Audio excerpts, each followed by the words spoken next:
अस्सलामुअलैकुम सामीन। 21 ज़िलहिज्जा और 10 जुलाई है। ख़बर का उन्वान है सही या गलत, गलत या सही। आपको उन्वान अजीब सा लग रहा होगा।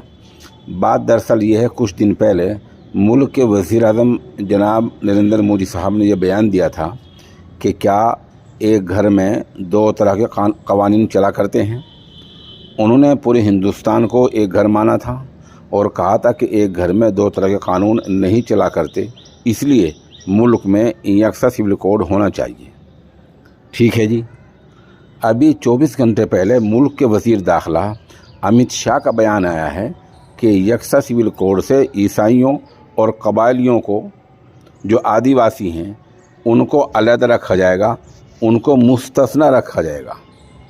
तो सवाल ये है, क्या ये ईसाई और आदिवासी इसी एक घर में नहीं हैं?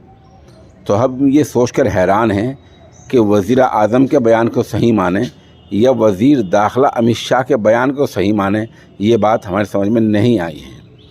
नाज़रीन और सामीन से हमारी बहुत मुक़द्दरन दरख्वास्त है, आप इसमें राय पेश करें और ये बताएं कि ये गोरख धंधा है क्या वज़ीर आज़म का बयान सही है कि पूरा मुल्क एक घर है और एक घर के लिए दो क़वानीन नहीं हो सकते, या वज़ीर आज़म या वज़ीर दाखिला अमित शाह का बयान सही है कि यकसा सिविल कोड से आदिवासियों को और ईसाइयों को अलग रखा जाएगा।